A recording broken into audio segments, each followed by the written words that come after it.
Xin chào các bạn khỏe chứ? Hôm nay Nancy muốn chia sẻ một câu chuyện nói về đức năng thắng số.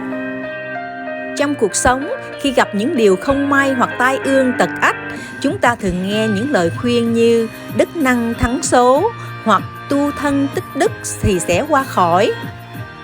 Vậy tại sao người đời lại có những lời khuyên như vậy? Và hiểu thế nào cho đúng về câu đức năng thắng số đây? Đức năng thắng số có thể hiểu là phúc đức thắng số mệnh. Đức năng ở đây chính là sự đức độ và tình yêu thương giữa con người với con người. Ngay cả trong các tôn giáo lớn như Phật giáo hay Thiên Chúa giáo cũng đều nhấn mạnh đến phần đức lên hàng đầu. Chữ đức được mọi người nhắc đến thường xuyên trong cuộc sống, trong sự dạy dỗ con cái, khuyên răn con người sống cho phải đạo và đẹp đời. Sau đây là 2 câu chuyện về đức năng thắng số mà Nancy muốn chia sẻ cùng các bạn.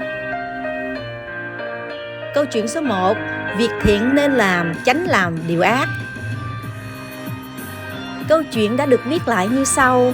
Vào triều Bắc Tống, ở một làng nọ có một cậu bé bị tàn tật, khoảng chừng 10 tuổi, bị gãy chân, sống một cuộc sống ăn xin và nghèo khổ.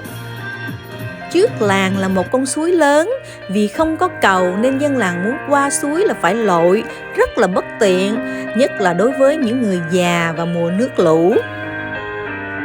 Nhiều năm đã qua đi như vậy, cho đến một hôm người ta thấy cậu bé ăn xin bị tật gồm những tảng đá về bên suối. Cháu muốn xây cầu để mọi người đi cho thuận tiện. Cậu giải thích, người làng cho đó là một chuyện khôi hài của cậu bé khùng nên không để ý đến.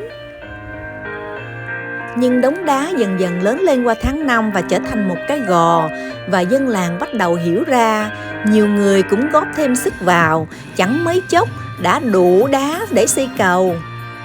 Rồi người ta thuê thợ xây dựng đến làm. Trong quá trình cùng làm, cậu bé bị mảnh đá bắn vào mắt và mù cả hai mắt luôn.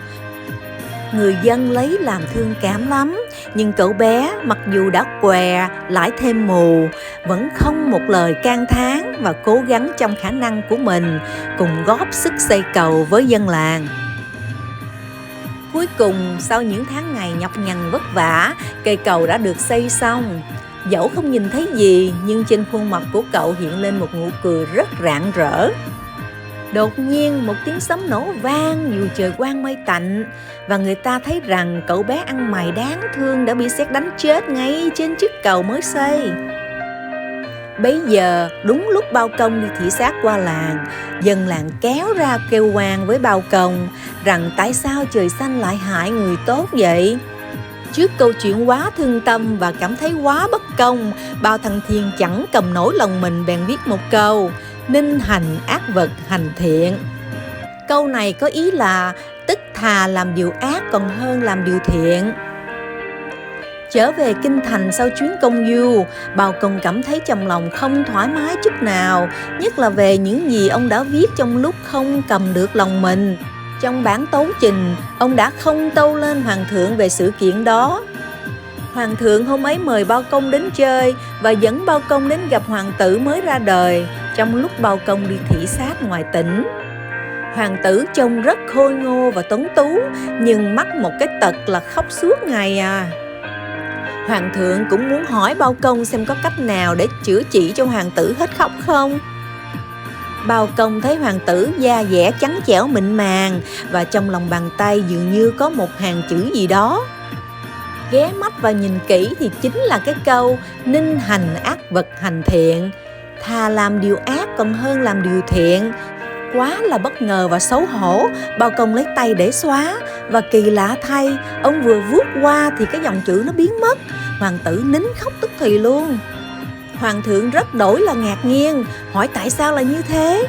Bao Công sợ hãi quỳ xuống kể lại hết đầu đuôi câu chuyện và xin hoàng thượng xá tội vì đã không báo cáo về chuyện này trong bản tấu trình. Hoàng thượng bèn ra lệnh Bao Công phải điều tra cho rõ ràng vụ này. Đêm ấy, Bao Công ngã đầu lên chiếc gối, âm dương địa phủ, và lập tức trong mộng đi đến cõi âm gian.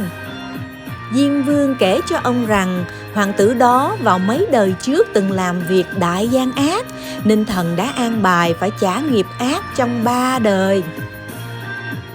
Đời thứ nhất rất là què cục, đời thứ hai là mù lòa và đời thứ ba là bị sét đánh chết. Nhưng khi què quạch xin ăn, cậu bé luôn vì người làm việc tốt nên thần đã rút lại thời gian trả nghiệp và khiến cậu bé ăn xin bị mù. Sau khi mù, cậu bé đã không những không oán trách ai hết mà vẫn luôn vì người làm điều thiện.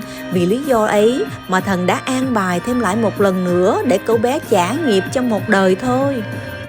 Diêm Vương nói với Bao Công, một đời trả nghiệp thay cho 3 đời, lại còn được chuyển sinh làm đương kim thái tử, hưởng thụ phúc phận của thiên tử. Cho nên, việc thiện nên làm, việc ác nên tránh, đức năng thắng số là vậy. Vì video clip đã dài, xin hẹn gặp lại phần 2 vào video clip tiếp theo nhé.